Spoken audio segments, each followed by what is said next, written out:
Hello વિદ્યાર્થી મિત્રો, નમસ્કાર. કેમ છો આપ સૌ? હું છું ભૂમિ અને માય ગુરુકુલમાં આપ સૌનું હાર્દિક સ્વાગત છે. વિદ્યાર્થી મિત્રો, આજે આપણે ધોરણ 12ના પહેલો ચેપ્ટર એટલે કે દ્રાવણોનો પાર્ટ 3 ભણવાના છીએ. હા, તો પાર્ટ 3 હશે તો આજે કંઈક સારું એવું ભણવાનું હશે. તો તમને જણાવી દઉં કે આજે આપણે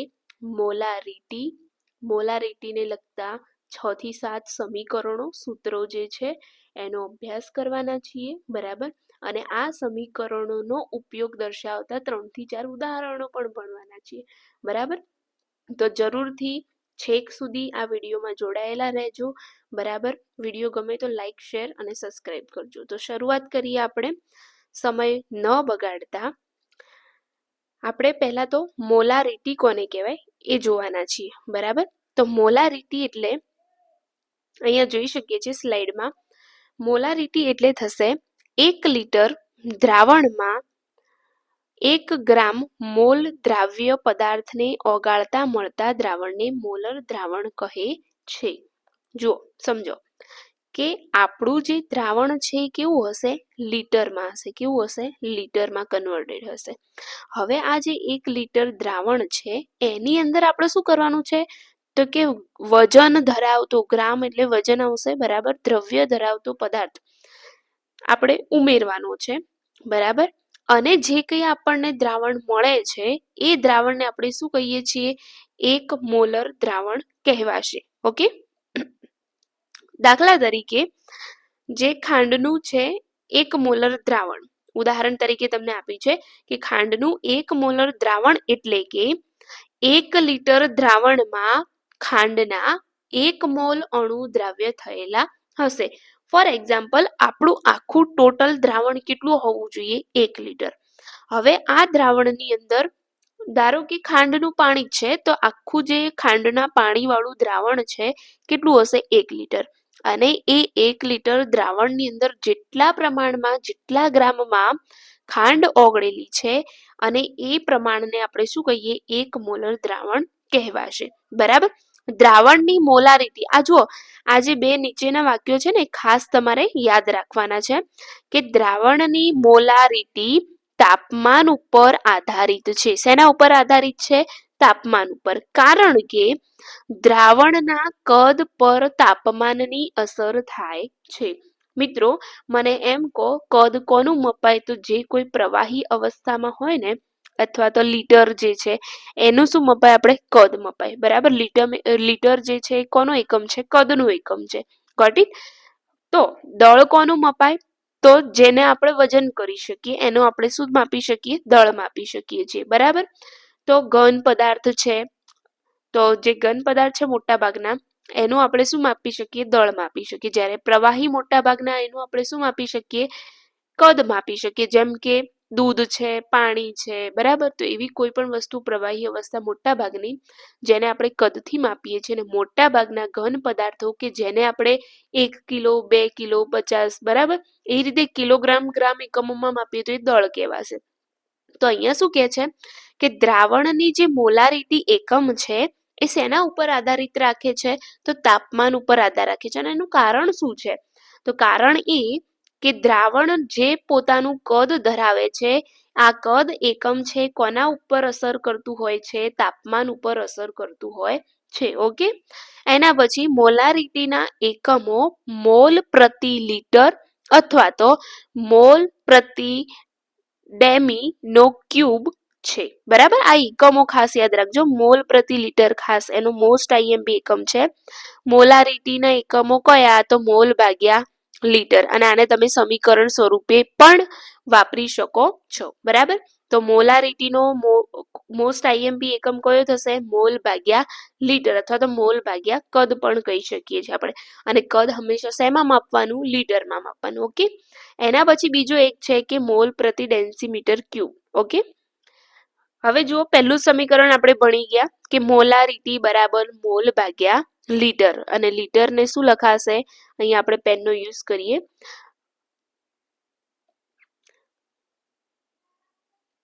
ઓકે. શું લખાશે? મોલ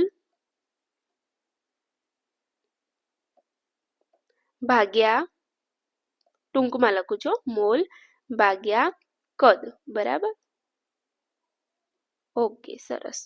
ચલો, તો મોલ ભાગ્યા કદ પણ લઈ શકીએ છીએ અથવા મોલ ભાગ્યા લીટર પણ લઈ શકીએ, બરાબર. હવે બીજું સમીકરણ જોઈએ તો 1 લીટર દ્રાવણમાં ઓગાળેલ દ્રાવ્યનું વજન. ઓકે, જુઓ ફરીથી શું કહે છે બીજું સમીકરણ, તો કે 1 લીટર દ્રાવણમાં ઓગાળેલ દ્રાવ્યનું જે વજન આવે છે, બરાબર, એ ભાગ્યા દ્રાવ્યનું આણ્વીય દળ. જો આ જે સમીકરણો છે ને 6 ઉપરના અને નીચે એક આપેલું છે, તો ટોટલ 7 સમીકરણો થયા. તો આ 7 સમીકરણો છે ને તમે યાદ રાખવાની કોશિશ કરજો, અને એવું હોય તો નોટબુકમાં 5 થી 10 વખત એક સમીકરણ લખીને તૈયાર કરો, બરાબર. અને હા, જો માત્ર સમીકરણ આવડવાથી તમને બધું જ આવડી જાય એમ છે નહીં. આ સમીકરણનો ક્યાં અને કેવી રીતે ઉપયોગ કરવો એ પણ ખાસ બાબત છે, ધ્યાનમાં લેવા જેવી બાબત છે. ઓકે, કઈ વાંધો નહીં, ચિંતા ના કરશો, હું તમને શીખવી દઈશ કે આ કેનો કેવી રીતે ઉપયોગ કરવો. બીજું સમીકરણ આપણે ભણી ગયા. હવે ત્રીજું જોઈએ તો દ્રાવ્યનું દળ શેમાં લેવાનું, ગ્રામમાં ગુણ્યા 1000. જો અહીંયા આપણે 1000 કેમ લીધા, કારણ કે કદ છે આપણે શેમાં લીધું છે, મિલીલીટરમાં. જો લીટરમાં લીધું હોય, બરાબર, તો આપણે અહીંયા 1000 લખવાની જરૂર નથી. ઓકે, એના પછી જુઓ દ્રાવ્યના મિલીમોલ. આ જો દ્રાવ્યના શું લખવાના, મિલીમોલ, તો ભાગ્યા દ્રાવણનું કદ તમે ml માં લઈ શકો છો. ચોથું સમીકરણ છે દ્રાવ્યના ટકા ગુણ્યા 10. જો તમને દ્રાવ્યની ટકાવારી આપી હોય તો ટકા ગુણ્યા 10 ભાગ્યા તમારો જે દ્રાવ્ય છે એનું આણ્વીય દળ કરી દો. ઓકે, એના પછી પાંચમું સમીકરણ છે, 5 થયા ને, 3 ને 2 5 ને 1 6, છઠ્ઠું સમીકરણ. ઓકે, ગણતરીમાં ક્યાંક આગળ પાછું થઈ શકે છે, માણસ માત્ર ભૂલને પાત્ર. તો દ્રાવ્યની ગ્રામ પ્રતિ લીટરમાં પ્રબળતા અથવા દ્રાવ્યનું આણ્વીય દળ, સોરી અથવા નથી, ભાગ્યા ડિવાઇડેડ છે, દ્રાવ્યનું પ્રબળતા આપેલી છે. જો અહીંયા તમને જ્યારે કોઈ દાખલાની અંદર અથવા તો MCQ ની અંદર પ્રબળતા આપેલી હોય દ્રાવ્યની ગ્રામ પ્રતિ લીટરની અંદર, તો શું કરવાનું, દ્રાવ્યતા એટલે કે પ્રબળતા ભાગ્યા શું કરવાનું, દ્રાવ્યનું આણ્વીય દળ લઈ લેવાનું. ઓકે, તો મોલારિટી શોધવાના કેટલા સમીકરણો થયા, 6 સમીકરણ થયા. ટોટલ કેટલા સમીકરણો થયા, 6 સમીકરણ. અને 7મું સમીકરણ છે, પરંતુ એમાં કંઈક નોંધ આપેલી છે. શું, તો કે સમાન દ્રાવકમાં બનાવેલા 2 દ્રાવણોને મિશ્ર કરવાથી મળતા મિશ્ર દ્રાવણની મોલારિટી. એટલે કે જો સમજો, સમાન દ્રાવક એટલે કે ધારો કે મેં એક લીંબુ પાણી બનાવ્યું ને એક ખાંડનું પાણી બનાવ્યું. મેઇન વસ્તુ બંનેમાં દ્રાવક શું છે, પાણી, પણ દ્રાવ્ય જુદા જુદા છે. એકમાં ખાંડ છે ને બીજામાં શું છે, લીંબુ છે. ઓકે, તો એવું કંઈક છે અહીંયા કે સમાન દ્રાવકમાં બનાવેલા 2 દ્રાવણોને મિશ્ર કરી દે. હવે ધારો કે ખાંડવાળા પાણીને લીંબુવાળા પાણીને હું મિશ્ર કરી દઉં અને પછી એ દ્રાવણની મારે શું શોધવી હોય, સાંદ્રતા, મોલારિટી શોધવી હોય, તો નીચેનું સમીકરણ આપણે વાપરી શકીએ છીએ. જો મિત્રો તમને આ યાદ ન રહે, બરાબર, આ યાદ ન રહે તો એક અથવામાં બીજું પણ સમીકરણ છે કે M1V1 તમે લખી દો, હું અહીંયા બોલું છું, મારાથી લખી શકાય એમ નથી, વધારે ટાઈમ જશે. M1V1 પ્લસ M2V2 બરાબર M3V3.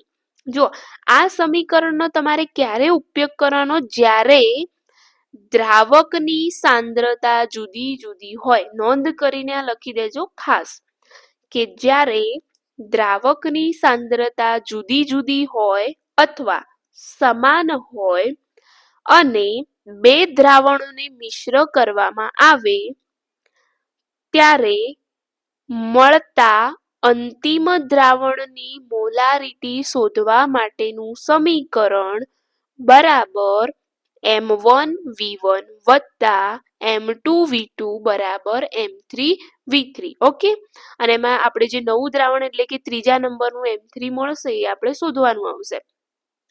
અને V3 બરાબર આપણે શું લઈ શકીએ, તો V1 અને V2 નો સરવાળો લઈ લેવાનો, બરાબર.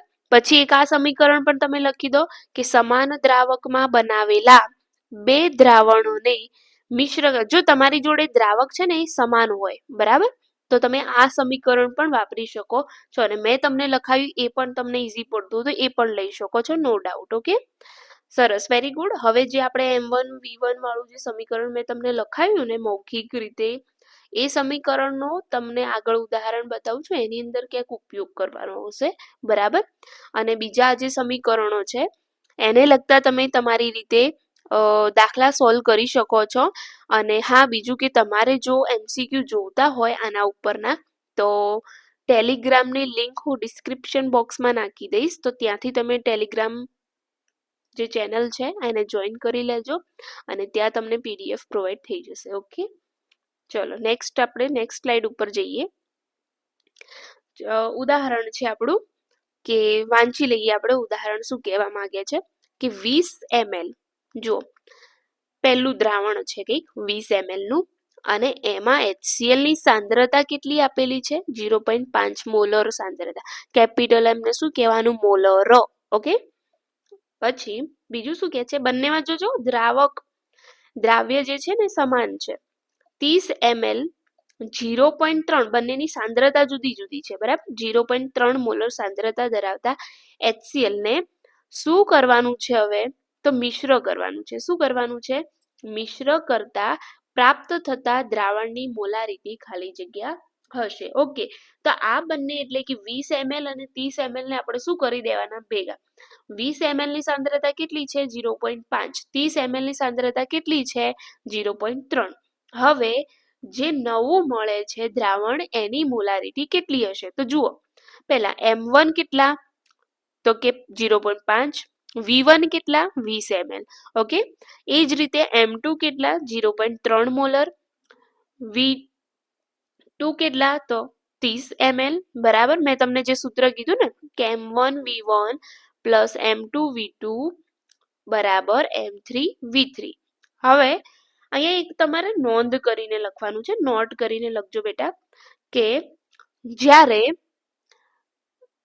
બે દ્રાવણોને મિશ્ર કરવામાં આવે ત્યારે તેમના કદનો હંમેશા સરવાળો થાય, એટલે કે V3 બરાબર V1 પ્લસ V2 થાય. વિડીયો પોઝ કરીને લખજો હો, આ સૌથી ખાસ બાબત છે. એના પછી બીજી નોંધ, જ્યારે બે જુદી જુદી સાંદ્રતા ધરાવતા દ્રાવણોને મિશ્ર કરવામાં આવે ત્યારે તેમની સાંદ્રતા એટલે કે M3 નો સરવાળો M1 વત્તા M2 જેટલો ક્યારે હોઈ શકે નહીં, બરાબર. ખાસ નીચે ટૂંકમાં શું લખશો? M1 plus M2 is not equal, બરાબર કરી કંઈક ઇઝ નોટ ઇક્વલ નો સાઇન કઈ રીતે કરશો? તો કંઈક આ રીતે જુઓ, બરાબરની સાઇન કરો અને પછી આમ ચેકી દો, એને ઇઝ નોટ ઇક્વલ કહેવાશે આને, બરાબર. તો M1 V1 M1 plus M2 is not equal M3 કરવાનું છે.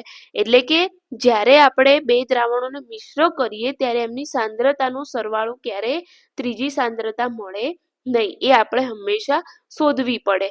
અને ખાસ યાદ રાખજો કે એ સાંદ્રતા કેવી હશે? તો જો જુદી જુદી સાંદ્રતા વાળા બે દ્રાવણો હોય તો મળતી ત્રીજી સાંદ્રતા આ બે સાંદ્રતા વચ્ચેનું ક્યાંક માપ હશે. તમે જોઈ શકો છો, 0. નાનો કયો છે? 0.3 અને મોટો કયો છે? 0.5. તો એની વચ્ચેનું આપણને M3 શું મળ્યો? 0.38, એટલે કે 0.38 મોલર મળ્યું. તો ખ્યાલ આવ્યો કે M3 છે ક્યારે M1 M2 નો સરવાળો હોઈ શકે નહીં. બીજું શું? તો શું મળી શકે? તો કે જે M1 અને M2 છે એ અથવા તો એમની વચ્ચેનું કોઈ મૂલ્ય મળી શકે છે. ઓકે, સમજી ગયા? આટલી બધી જે મેં તમને મૌખિક રીતે કીધું ને, એ બધી નોંધ ફરીથી વિડીયો રિવાઇઝ કરો અથવા તો પોઝ કરી અને એક એક વાક્ય લખતા રહેજો, બરાબર. હવે આપણે નેક્સ્ટ જોઈએ સ્લાઇડ. તમે આ સમીકરણ અહીંયા આપેલું છે ને અગાઉ વાળું, એ સમીકરણનો ઉપયોગ કરીને દાખલો ગણી શકો છો. ઓકે, અને ના ખબર પડે તો કોમેન્ટ બોક્સમાં લખી દેજો, જેથી હું આપણે ચેનલની અંદર આખા દાખલાનું સોલ્યુશન તમને લખી આપીશ. ઓકે, એના પછી જોઈએ આગળ. ફરી એવું જ છે કંઈક ઉદાહરણ, કે 480 ml 1.5 મોલર દ્રાવણ છે, બરાબર. પહેલું દ્રાવણ 1 એટલે કે M1 અને V1.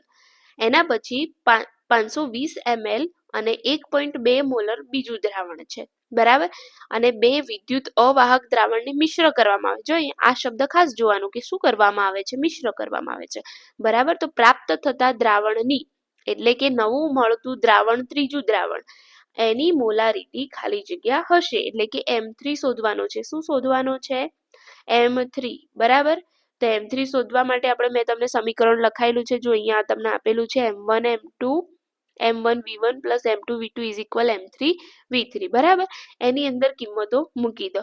હવે બીજું કે તમારે અહીંયા શું કરવાનું, ml જ રાખવાનું છે, બરાબર. આ ખાસ બાબત નોંધી લેજો. 1 લિટરમાં આપ્યું 1 મિલીલીટર, તો તમે કોઈ એક સ્પેસિફિકમાં કન્વર્ટ કરી શકો છો. તો જુઓ, હવે મેં તમને અગાઉ કીધું તો M3 ની વેલ્યુ કેટલી આવશે, તો કે જે M1 અને M2 જે છે ને એમની વચ્ચેની ક્યાંક વેલ્યુ આવશે. જો હવે M1 કેટલા છે 1.2, M2 કેટલા છે 1.5, તો અહીંયા શું આવ્યું 1.3 એવરેજ કહી શકીએ. તો બંને વચ્ચેની વેલ્યુ આવી. તો બરાબર સમજી ગયા ને? ઓકે, ચલો હવે આગળ નેક્સ્ટ સ્લાઇડ ઉપર જઈએ. બીજું ઉદાહરણ છે, થોડું અલગ છે, જોઈએ. 35°C તાપમાને 98% દળથી દ્રાવ્ય ધરાવતા H2SO4 ના દ્રાવણની ઘનતા. જો અહીંયા તમને શું આપેલું છે, ઘનતા. ઘનતા ઉપરથી આપણે દળ અને કદ ગણી શકીએ, અથવા દળ શોધવું હોય તો દળ, કદ શોધવું હોય તો કદ. પરંતુ અહીંયા જુઓ શું આપેલું છે, દળથી. ઓકે, તો અહીંયા H2SO4 નું દળ આપણને મળી જશે, ટકાવારી છે એટલે.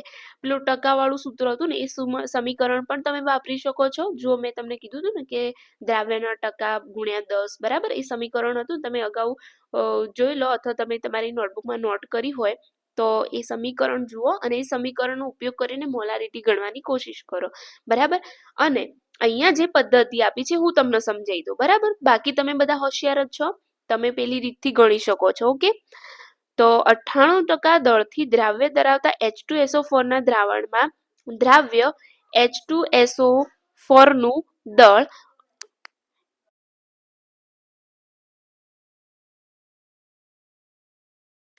98% છે.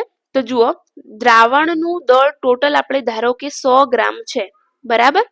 અને એમાં H2SO4 નું દ્રાવણ કેટલું લેવાનું, તો 98% આપેલું જ છે, બરાબર. 100 ગ્રામમાંથી 98 ગ્રામ શું છે, H2SO4 છે. ઓકે, તો દ્રાવણમાં દ્રાવ્ય થયેલ H2SO4 ના મોલ શોધવા પડે. તો મોલ બરાબર શું થાય, દળ ભાગ્યા આણ્વીય દળ. તમને સૂત્ર યાદ છે, ના હોય તો લખી દો, હું બોલું એ રીતે. મોલ બરાબર દળ ભાગ્યા આણ્વીય દળ. આણ્વીય દળ શોધતા આવડે. દળ આપણને આપેલું છે 98 ભાગ્યા 98 એટલે 1 મોલ આવી ગયો. H2SO4 ના કેટલા મોલ, 1 મોલ. હવે આપણે શું શોધવાનું છે, કદ શોધવાનું છે, દ્રાવણનું કદ શોધવાનું. તો અહીંયા તમને શું આપ્યું છે, દ્રાવણની ઘનતા. તેના પરથી દ્રાવણનું કદ શોધવું પડશે. દ્રાવ્યનું દળ તો મળી ગયું આપણને. તો ઘનતા બરાબર દળ ભાગ્યા કદ. તો કદ બરાબર શું થાય, દળ ભાગ્યા ઘનતા થશે. તો દ્રાવણનું દળ કેટલું છે, 100, અને ઘનતા કેટલી આપી છે, 1.84, બરાબર. તો એના ઉપરથી આપણે કદ છે એ મિલીની અંદર, મિલીલીટરની અંદર ગણી શકીએ છીએ, બરાબર. મિલીલીટરની અંદર કેવી રીતે આવી, તો જુઓ હું તમને કહું. અહીંયા આ એકમ જોવાય છે, ગ્રામ પ્રતિ સીસી. આ સીસી નો અર્થ શું થાય, તો ક્યુબિક સેન્ટીમીટર. આનો અર્થ શું થાય, લખી દો, CC is equal cubic centimetre, ઇંગ્લિશમાં નામ છે. અને ક્યુબિક સેન્ટીમીટરને ગુજરાતીમાં શું કહેવાય, સેન્ટીમીટરનો ઘન, સેન્ટીમીટરની 3 ઘાત. ઓકે, તો હવે 1 સેન્ટીમીટરની 3 ઘાત અથવા તો 1 સેન્ટીમીટરનો ઘન બરાબર 1 મિલીલીટર થાય. ખ્યાલ આવ્યો, બરાબર. તો એના ઉપરથી આપણને જે કઈ એકમ મળે છે કદનો, તો કયો આવશે, મિલીલીટરની અંદર આવશે. હવે એને આપણે શું કરવાનું, તો કે ભાગ્યા કેટલા વડે કરાય, તમે બધા ડાયા છો, મિલીલીટરને લીટરમાં કન્વર્ટ કરી દો, બરાબર. શું કરવાનું, ભાગ્યા 1000 કરી દો, તો શું થશે, આપણને લીટરમાં મળશે, બરાબર. હવે મોલારિટી બરાબર મેં તમને કીધું હતું કે મોલારિટીનું સૌથી ઇમ્પોર્ટન્ટ મોલ ભાગ્યા કદ, શેમાં, લીટરમાં. આ સમીકરણ જે છે એમાં મોલ શોધ્યા અગાઉ, 1 મોલ મળે ને આપણને, ક્યાં ગયું, 1 મોલ, બરાબર. આ 1 મોલ અને 0.0543 કદ મળ્યું લીટરમાં, એનો ભાગાકાર કરો એટલે આપણને કંઈક મોલારિટી મળે છે 18.4 જેટલી. બરાબર? ઓકે, સરસ, વેરી ગુડ. હવે આપણે વિડીયો થોડો લંબાઈ છે એટલે આગળનું જે છે પાર્ટ એ નોર્માલિટી અને મોલારિટી વચ્ચેનો સંબંધ દર્શાવતા સમીકરણો છે. તો એ છે એ આપણે આવતીકાલે ભણીશું. બરાબર? તો ફરીથી એકવાર તમને જ્યાં કંઈ ખબર ના પડી હોય વિડીયો રિવાઇઝ કરી, પોઝ કરી, લખતા રહો. ઇમ્પોર્ટન્ટ બાબતો મેં તમને મૌખિક જણાવી છે, નોટબુકમાં નોંધી લો. બરાબર? સમીકરણનો ઉપયોગ કરતા દાખલા અને વધારે વધુ MCQ સોલ્વ કરવાની પ્રેક્ટિસ રાખો. જો તમારે વધુ ને વધુ MCQ જોઈતા હોય તો ટેલિગ્રામ ચેનલને જોઈન કરી લેજો તરત જ, અને હું એમાં PDF શેર કરી દઈશ. બરાબર? તો વિડીયો અંત સુધી જોવા માટે આપ સૌનો ખૂબ ખૂબ આભાર. તો ફરી મળીએ આપણે નવા વિડીયો સાથે. ત્યાં સુધી જય હિન્દ, જય ભારત, ધન્યવાદ.